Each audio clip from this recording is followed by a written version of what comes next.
दिनै 15 आगस्ट बोसोरफ्रामबो गुवाहाटी बाथौफुरि गामियाव खेल देमालि होयो।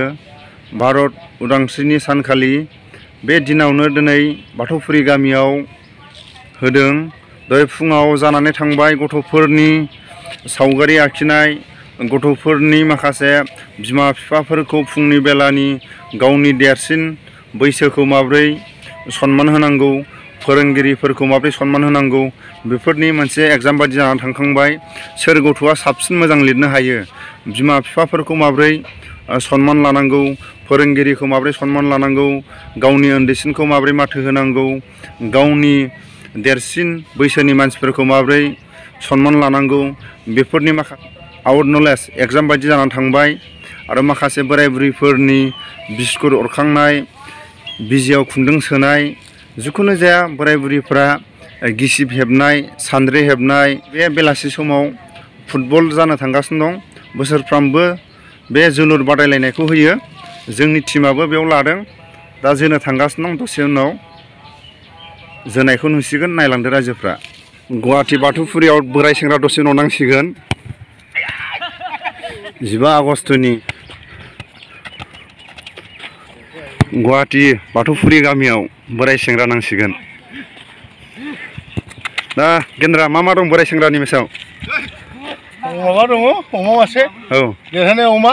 औ 32,000नि आरो 22,000नि बोरमा खासि नेपालि गादिं। औ आरो सेंग्राफ्रा फैथ'वाखै नामा? ओंखारबाय दं इयाव। ओंखारबाय दं, रेडि जाबाय। बोसोरफ्रामबो नांनो हाबाय बे गामियाव? हार बोसोरावनो जायो। हिनजावफोरनिखौ गाबोन बेलादो। होमबा नायदो रायजो राजाफ्रा।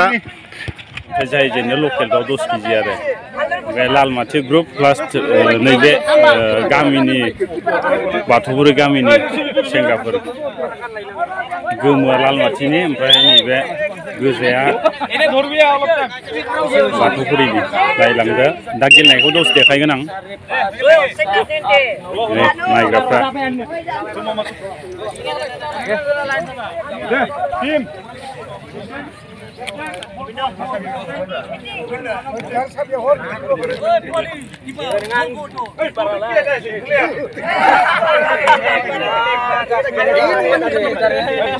साइड रेफरी चेन्ज जागोन दे, उनाव चेन्जबो जानो हागौ मेगबार आरो मेन रेफरी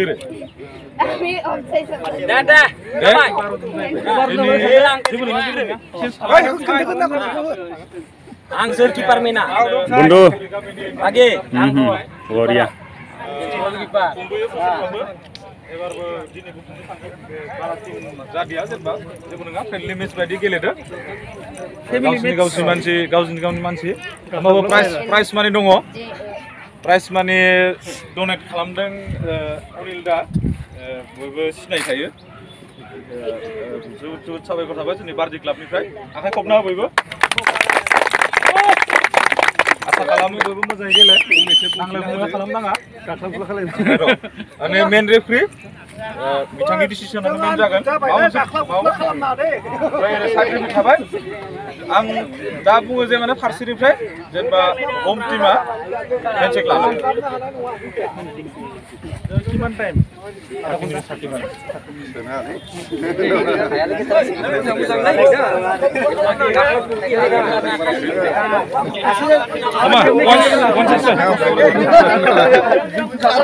दा गेलेसिगोन बिसोरो गासिबो मोननै ग्रुपआबो स्टार्ट जाबाय गेलेनो रेडि जाबाय ओमफ्राय नायग्राफोरबो दं गामिनि दैदेनगिरि प्लास ओमफ्राय देखायगासिनो आं मानसिफोरखौबो गासैखौबो नायग्रा गासैबो दं नै गामिनि मानसिफोर फैदों नायनो फार्स्ट नै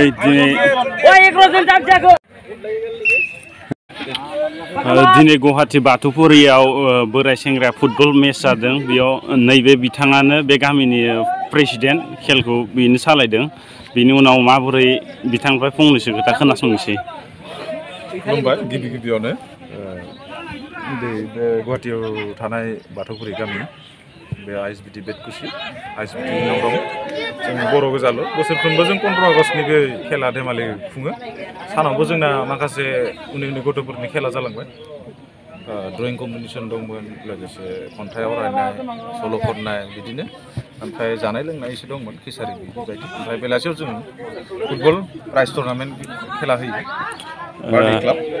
बार्डे क्लाबा अर्गानाइज खालामो ओमफ्राय नैबे बिथांमोना गेलेगासिनो खेलाया दा जागासिनो बार्डे क्लाब भार्सेस लालमाटि FC नोंथांमोनहा बोसोरफ्रोमबो बिदि खुंबाय थाखायो आरो ना जों बोसोरफ्रोमबो खुंबाय थाखायो एबार जोंना 15थि जागोन 15 आगस्ट फालिथाय फुटबल टुर्नामेन्ट प्राइज मानि टुर्नामेन्ट दिनै गेले 10-15 मिनिट जाबाय गल जालायदों नामा मोननैसो ग्रुपआव दाथ' जों नायनायावथ' गल जालायाखै खेलाया बिराद जोबोद गोमोथाव जाना दं फारनै टीमाबो बिराद स्ट्रं मोजां खेला देखायगासिनो नायनोसै मा जायो फाइनाल टाइम थिग दं रायजोफोर नायलांबाय थादों मोननै टीम नैबे गोमो पार्टिया जाहैबाय लालमाटिनि गोजाया जाहैबाय बाथौफुरिनि मोननैबो मोजाङै सोलिगासिनो नारा थाना मोननैबो गल जाथ'लायाखै बर्थमान नायलांबाय थादों रायजोफोर गरब्रै जाबाय नै बाथौफुरिनि नैबे लालमाटिखौ गरब्रैयाव फेजेनबाय आरो बिसोर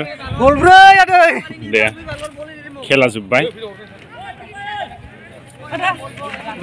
फंबाया नैबेबो नैबे क्लाबनिनो प्लास लुलु बोरै मोनदों गेलेनानै मोजां गलै होबायबा थेंक इउ जोंना गुवाहाटि खर'खजाय स्टेडियामनि सारबो दंफैयो नायनो फैदोंमोन बिथाङा खर'खजाय स्टेडियामनि कचखा नै बिनि नामा जाहैबाय अनसाय ब्रह्म सार नायनानै नोंथाङा माबोरै मोनखो सार खेलायाथ' मोजां जादोंमोन खेलाया लालमाटिना बे थाइगा होनाय डिफेन्सा ओंखारनो नाङामोन बियो गेलेयाबा गेलेया आगोलनिफ्राय गेलेनो नाङामोन बिथाङा ओंखारनाय लोगो लोगो टिमा बायनानै गल जानानै लालमाटिया दिनै जेननाय जाबाय नैबे बिथांनिनो बिराजा इउटुब चेनेलावनो हगारनाय जागोन नालाय बिथांनिफ्राय फंनैसो खोनासंनोसै मा जेननाय देरहानो थाखायो बे आरो खेलनि नेमखा आरो जोंनि माबायाथ' बोराय टिमसो जायो नालाय सारानो नायखादों बोराय दाथ' सेंग्राफोरजों बोरै हानो सारा जा बुंखाबाय बेनोसै आरो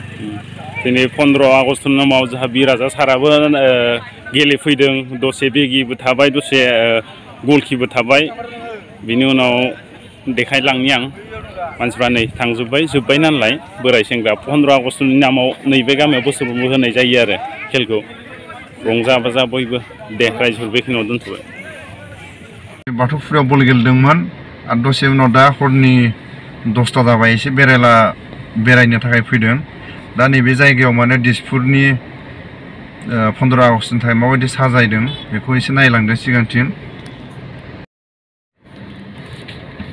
दा सिगांथिं नायलांबाय थादो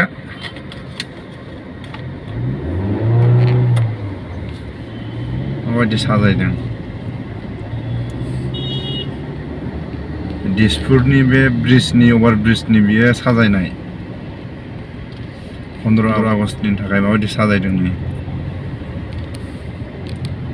दहाय सानाव बल गेलेखांनानै दा ओरैनो गुवाहाटियाव माबायदि साजायदों होननानै नायफैदों आरो दा बेखौ रायजो राजाफ्रा एसे नायनानै लादो जोंथि जोंब्लाव लाइटफ्रा बरिया साजायदों आरो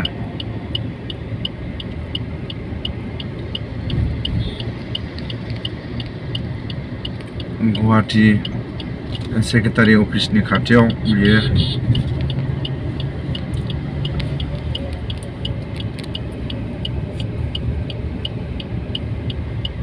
ओरैहाय थांबाय खानापारा नै ओरैहाय थांबाय सेक्रेटारि अफिसाव नै लामाया आरो दाबो सोरबा नै बेरायगासिनो दं नै गोलैबायानो नै नायदों आरो ना नैबे गारि लाखि साजायनायफोरखौ सोरबा सेल्फि खेबदों बिदिनोहायनो माने गावनि लोगो माबायदि गारिफ्रा लामा माबायदि खेबदों दा बेनो रायजोफोर 15 आगस्टनि बेखौनो देखायबाय दहाय सानाव एसे बाथौफुरिनि रायजो राजाफोरजों बल गेलेबाय दा नै एसे गुवाहाटियाव हरनि 10तायाव दा 10:30 जानो थांगासिनो दं बे टाइमाव भिडिअ खालामनानै एसे देखायबाय बेखौ नायलांदो रायजोफोरा अननानै